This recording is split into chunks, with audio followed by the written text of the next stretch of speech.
Salut, j'espère que vous allez bien. Le mois d'octobre, c'est le mois du rosaire. Bon, c'est vrai que là, j'ai un chapelet. Je n'ai pas un rosaire, mais on va voir la différence. C'est quoi la différence entre un chapelet et un rosaire? Comment le prier? Est-ce que le rosaire est biblique? Quelles sont les origines du rosaire? Et toutes ces bonnes choses. Tu ne peux pas rater ça. Ce sera après le générique.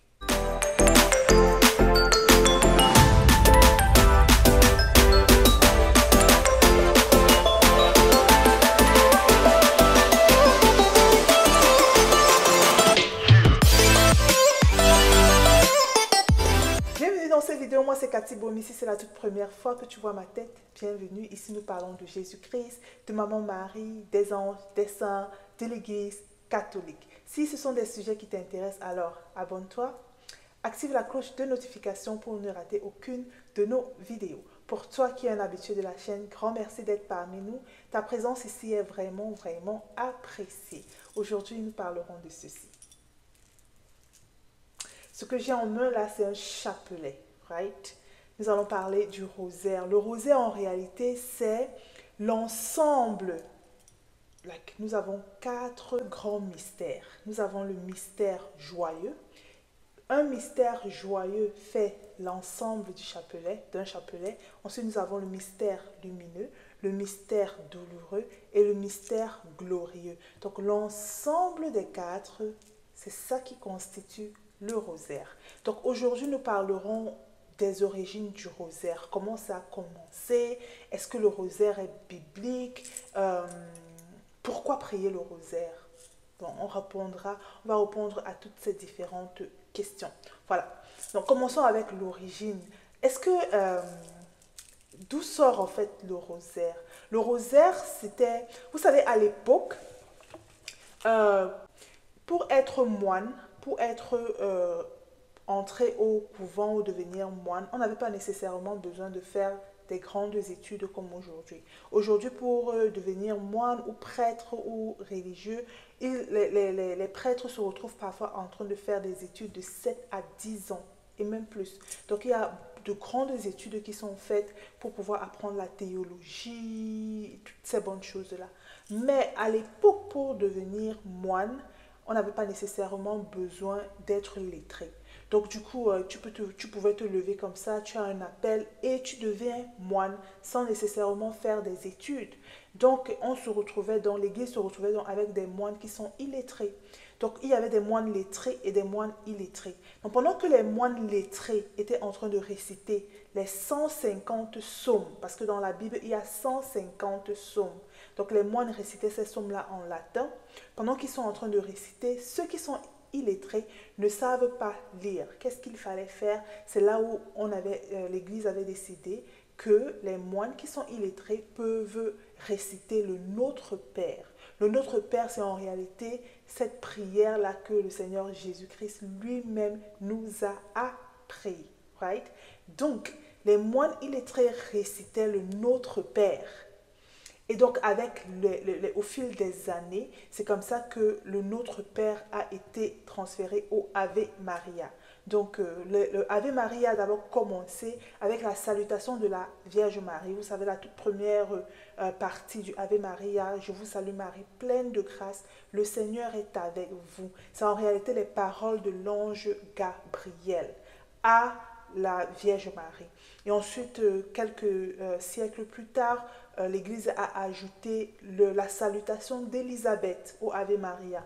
Donc la salutation d'Élisabeth, c'est lorsque la Vierge Marie va rendre visite à sa cousine Élisabeth et sous l'action de l'Esprit Saint, la Sainte Élisabeth s'exclame « Tu es bénie entre toutes les femmes et le fruit de tes entrailles est béni. » Donc du coup, c'est quelques siècles plus tard que l'Église a ajouté cela à la prière du Je vous salue Marie. C'est donc comme ça que plus tard, les 150 psaumes sont devenus 150 Notre Père et ensuite c'est devenu 150 Ave Maria. Aujourd'hui, c'est bien plus avec le mystère lumineux.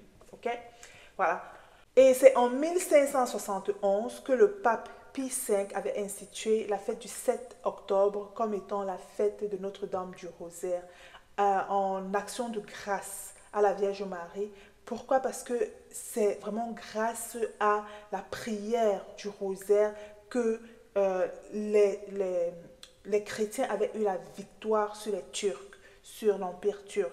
C'est ce qu'on a appelé la guerre de l'Éparte. Les chrétiens, c'était vraiment le pape Pie V avait vraiment demandé à tous les chrétiens de prier vraiment le rosaire pour pouvoir remporter la victoire. Et vraiment, c'était comme un miracle. Et c'est à partir de ce jour-là que le pape Pie V avait vraiment institué la fête du 7 octobre comme étant la fête de Notre-Dame du Rosaire. La Vierge elle-même a apparu à Fatima à 3 enfants et elle s'est nommée comme étant je suis la dame du rosaire. Elle a vraiment demandé à tout le monde, aux enfants, de vraiment prier le chapelet. Et chaque fois que, plusieurs fois que la Vierge Marie apparaît, elle va nous demander prier le rosaire. C'est très important. Elle a demandé cela à Lourdes, elle a demandé cela à Kibéo, qu'elle a apparu même à la Vierge de Kibéo. Bref, la plupart du temps, quand la Vierge Marie apparaît, elle nous demande vraiment de prier le chapelet. Elle s'est elle-même appelée « Je suis la dame du rosaire ». Pourquoi le rosaire? Le mot rosaire vient vraiment du mot rose. Parce qu'à l'époque, on avait l'habitude de mettre cette guirlande de roses sur la statue de la Vierge Marie. Donc, lorsque tu pries le chapelet, c'est comme si tu es en train d'offrir une rose à la Vierge Marie. Tu vois? Donc, c'est très important de prier le chapelet. Maintenant, comment prier le chapelet? Pour prier le chapelet, nous avons ceci. Sur la croix, nous professons notre foi en priant le Je crois en Dieu. Avant même de prier le Je crois en Dieu, nous demandons d'abord pardon pour nos péchés ou nous allons faire l'acte de contrition. Tu vas vraiment te répandre de tes péchés. Ensuite, tu professes ta foi, le Je crois en Dieu. Ensuite, tu récites le Notre Père. Ensuite, tu récites 3 Je vous salue Marie, une pour la foi, l'espérance et la charité. Et là, commence dans les mystères. Comme je vous ai dit, il y a 4 mystères. Il y a le mystère joyeux de la vie de Jésus. Parce que le chapelet, c'est en réalité le fait que nous méditons la vie de Jésus. Parce que, oui, nous récitons les Je vous salue Marie, mais c'est d'abord la vie de Jésus que nous méditons. Donc, nous allons méditer le premier mystère, nous allons faire le mystère joyeux. La première dizaine, nous allons prendre chaque mystère joyeux de la vie de Jésus. Donc le premier mystère joyeux, c'est l'annonciation où l'ange vient annoncer à la Vierge Marie qu'elle va tomber enceinte de Jésus. Ensuite, elle va visiter sa cousine Élisabeth, c'est la visitation. Ensuite, la naissance de Jésus et ainsi de suite. Donc quand tu te projettes dans ce mystère, le mystère de l'annonciation où l'ange Gabriel apparaît à la Vierge Marie et lui annonce qu'elle va tomber enceinte de notre Sauveur. Tu te projettes et tu peux refléter cela dans ta vie actuellement. La Vierge Marie, malgré le fait qu'elle ne savait même pas comment cela va se passer, elle était confuse, comment cela va se passer et tout, mais elle a dit oui à l'ange. L'ange lui a dit, ce sera sous l'action de l'Esprit Saint, et elle a accepté cette mission. Accepter la mission de porter le sauveur de l'humanité dans son sein. Alors tu te projettes et tu regardes également dans ta vie.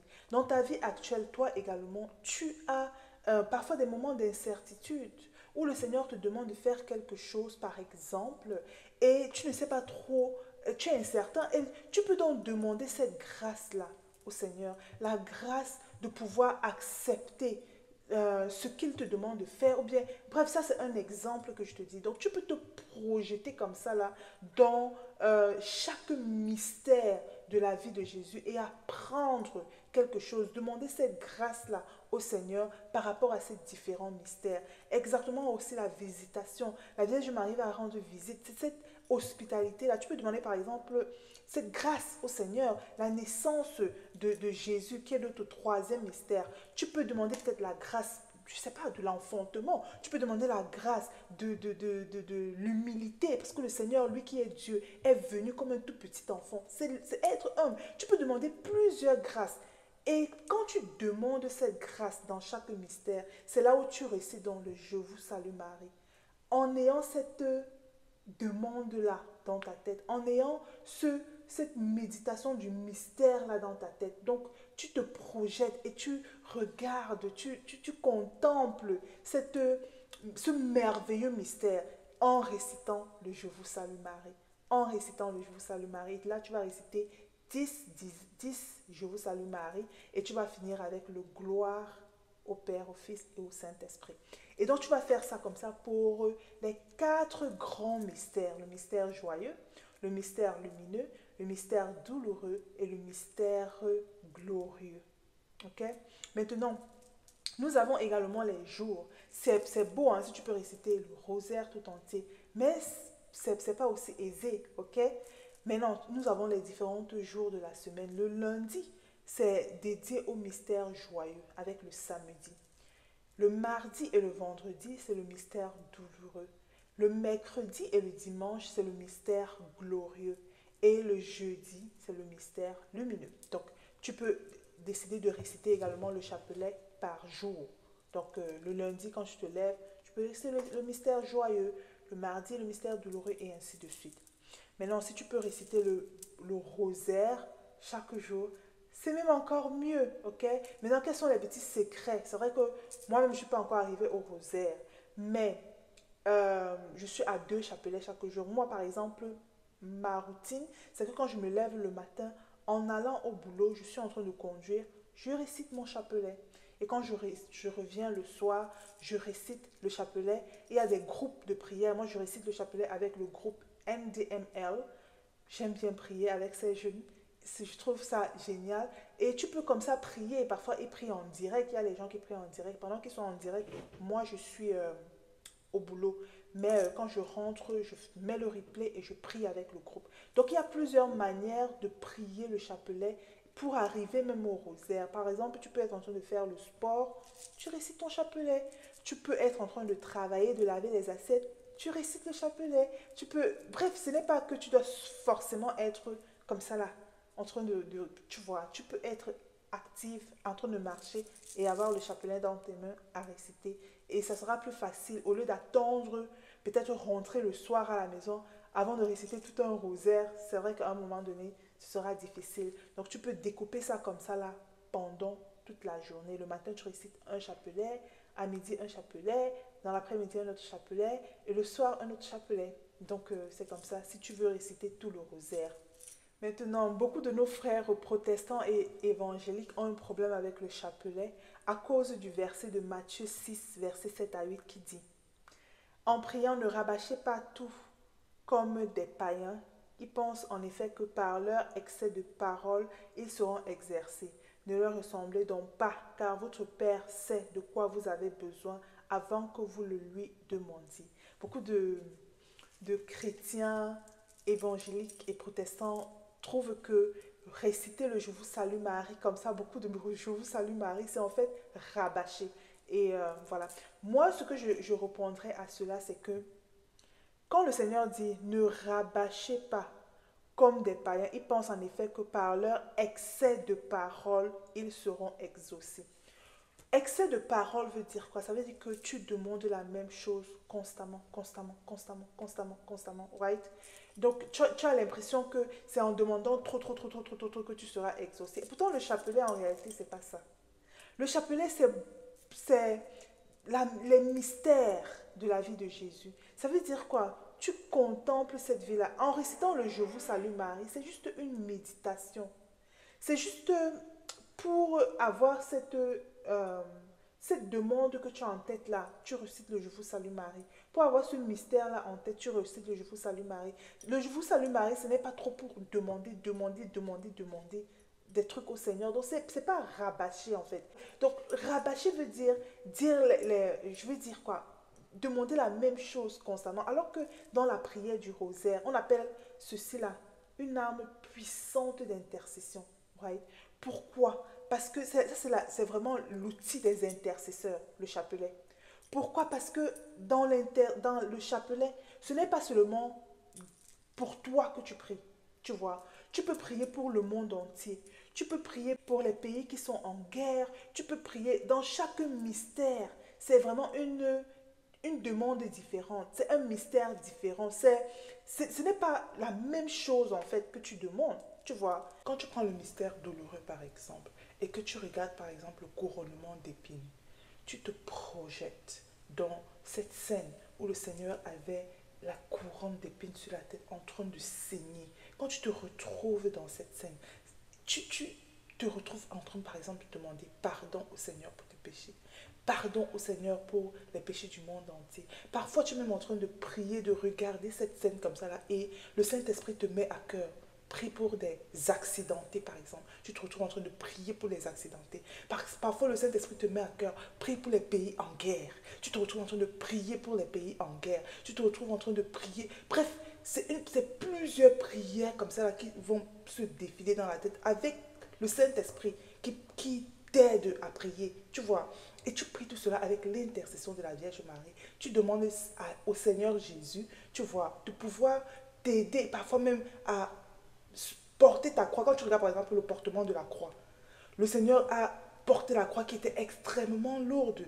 Tu vas te projeter toi-même dans cette atmosphère de Jésus qui tombe parce que la croix est lourde. Toi-même, tu vas regarder tes propres croix et dire au Seigneur, Seigneur, je t'en supplie, aide-moi à pouvoir supporter, à pouvoir tenir pour porter ma croix. Et à Simeon qui a aidé Jésus, tu peux prier, Seigneur, amène des personnes stratégiques dans ma vie qui pourront m'aider à porter mes différentes croix. Aide-moi à être cette personne-là aussi pour les autres. Tu vois, il y a plusieurs prières qui s'enchaînent lorsque tu pries le chapelet. Ce n'est pas un rabâchement de prière, comme les gens disent. En commençant à réciter le Je vous salue Marie, ça, c'est en fonction, tu te mets en tête ces mystères de Jésus-là, la demande que tu as fait à Jésus par l'intercession de la Vierge Marie. Et tu pries donc le Je vous salue Marie pour cette intercession-là. Le Je vous salue Marie n'est pas dire que c'est-à-dire que ça qu'on prie, il n'y a pas de prière. Non, la prière est donnée, ce que tu demandes au Seigneur est donné, les mystères de la vie de Jésus sont médités en même temps. Et tout ça, c'est tellement une prière deep de sens. Vous savez, moi, j'aime beaucoup le chapelet. Pourquoi? Parce que ça, je vous donne un peu une de mes caractéristiques. Par exemple, dans mon boulot où je travaille, euh, chaque mois avec ma patronne, nous avons ce qu'on appelle un one-on-one. Donc, elle te voit à tête. Elle va venir te demander qu'est-ce que tu as besoin, est-ce que pour être plus efficient, donc efficace dans ton boulot. Donc, vous causez, c'est vraiment un tête-à-tête avec ta patronne, des projets sur lesquels tu es en train de travailler en ce moment, qu'est-ce qu'il te faut pour que tu sois vraiment successful dans ces projets et des trucs comme ça là. Quand mes collègues entrent dans ce one-on-one là, parfois ils font 1 heure, 2 heures de temps. Je me demande parfois, les gens là se disent quoi? Moi, mon one-on-one là, chaque fois que j'ai eu le one-on-one avec ma patronne, il y a une de mes collègues qui est toujours en train de me titiller, me dit que dès que je suis 15 minutes, je ne fais pas 15 minutes là-bas dedans, j'ai fini. On a trop quoi à se dire, tu vois. Donc parfois je rentre comme ça, 15 minutes, ma collègue va me dire, mais tu as fini ton one-on-one, ma soeur. Comment tu fais ça? Parce que moi, j'arrive et je te dis clair ce que j'ai à te dire. Papa, moi j'ai fini de te dire. Elle va me dire ce qu'elle a à me dire. Pour moi, je ne vois pas comment je vais raconter pendant 1 heure de temps. Et je suis comme ça, même à l'école, au lycée, je me souviens, quand les gens vont prendre les intercalaires pour les dissertations, ils racontent. Moi, je suis quelque genre de personne qui va droit au but, tu vois. Je te dis ce que j'ai à te dire, le pourquoi de ceci, le pourquoi, les inconvénients de ceci. J'ai fini. Je ne sais plus trop quoi te dire, en fait, tu vois. Et j'avais ce même problème avec mes prières. C'est que quand j'entre en prière, je dis ce que j'ai à dire à Dieu et j'ai fini. Tu vois, j'ai fini. Je ne connaissais pas trop comment faire 1 heure de temps dans la prière, durer. Et à un moment donné, quand j'ai vraiment rencontré le Seigneur, je me sentais guilty. Je me sentais un peu guilty. Je me disais, ah, peut-être j'ai besoin de plus mettre du temps dans la prière. Parce que moi, quand j'entrais, j'ai dit ce que j'ai à dire au Seigneur. Merci Seigneur pour tout. Je remercie le Seigneur. Je demande pardon au Seigneur pour mes péchés. 10 minutes, j'ai fini ma prière. Et puis bon, je commence à dire, ah Seigneur, tu connais tout. Like, you know everything. Like, qu'est-ce que j'ai encore à te dire? J'étais perdue. Et j'ai commencé à être guilty. Je me disais que peut-être je ne prie pas bien. Quand j'ai découvert le rosaire, le chapelet, vraiment les amis, Pour moi, c'est un game changer, tu vois. Pourquoi? Parce que ce n'est pas un rabâchement. Au contraire, pour moi, si les 10 minutes que je faisais, je continuais à rester dans les 10 minutes, dans la prière juste pour rabâcher, donc dire à Dieu juste pour que la prière soit longue. Là, ça devient un rabâchement pour dire les mêmes choses over and over and over pour que je veux que la prière soit longue. Ça, c'est le rabâchement. C'est ce que moi je me dis, hein, tu vois. Pourtant, avec le chapelet, pour moi, c'est un game changer parce que c'est quelque chose de différent à chaque mystère. Ce n'est pas un rabâchement, ce n'est pas seulement que tu racontes les je vous salue Marie, je vous salue Marie jusqu'à la fin. Non, c'est tout un ensemble de mystères de la vie de Jésus. C'est extrêmement deep. Voilà pourquoi je suis tombée amoureuse du chapelet. J'aime beaucoup le chapelet, je ne m'en passe pas. Parce que ça me permet d'être plus longtemps en connexion avec mon Seigneur.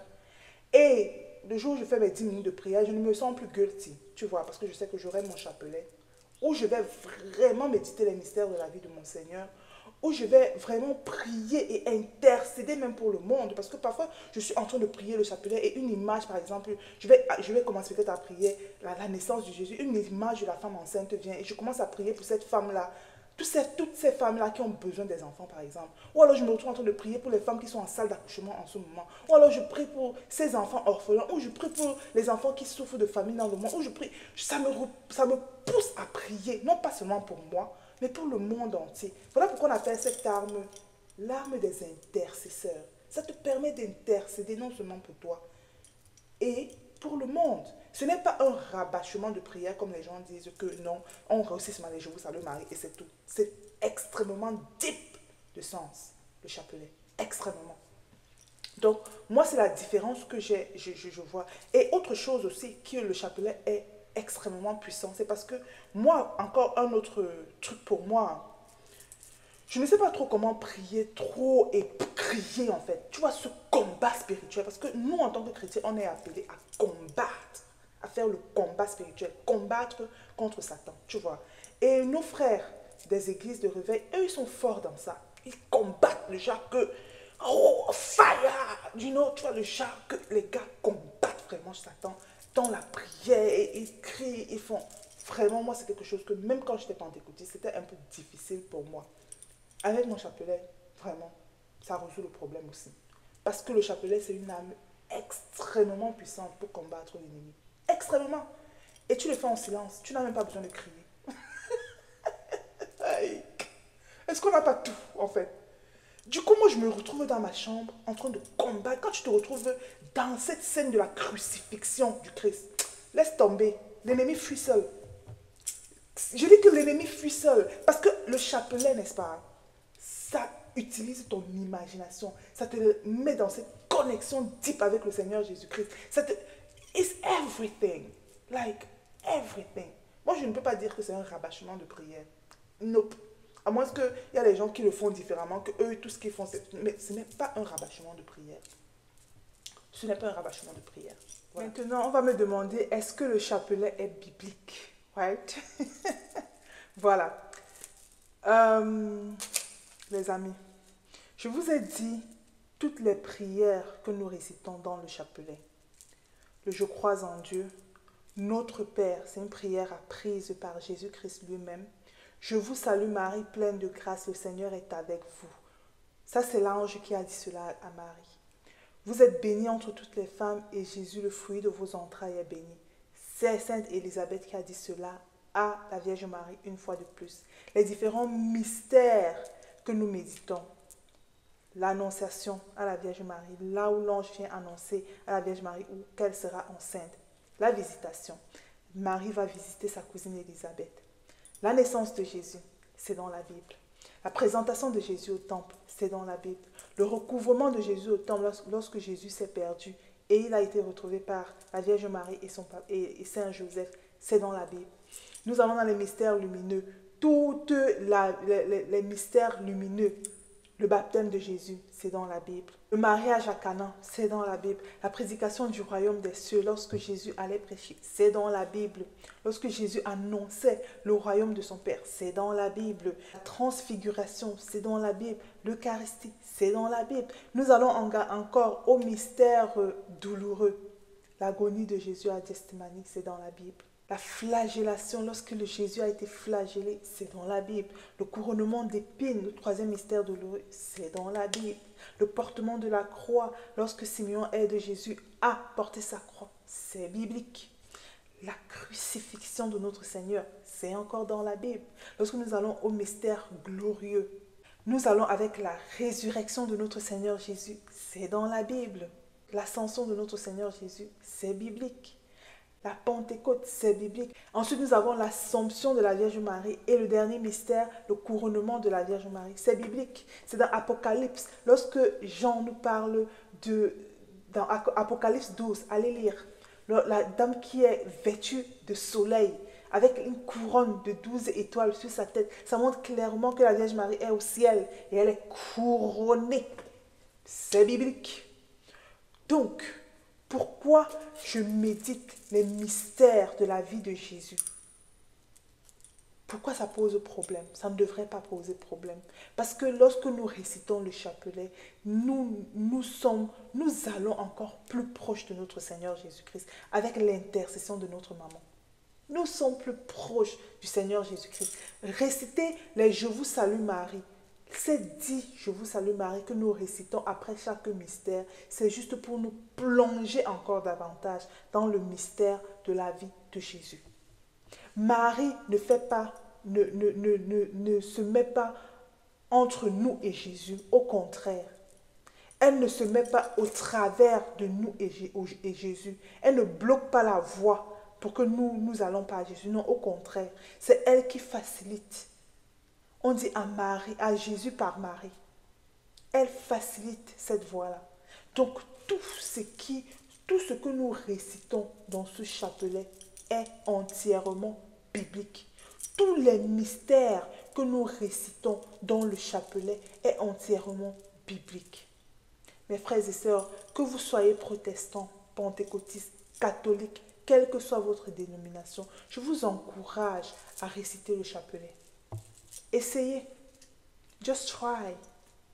Tu vas voir comment ça te rapproche même encore plus de ton Sauveur. Ça ne fait pas entrave entre Jésus et toi. Au contraire, la Vierge Marie, c'est beau. Moi, j'aime beaucoup la prière du chapelet.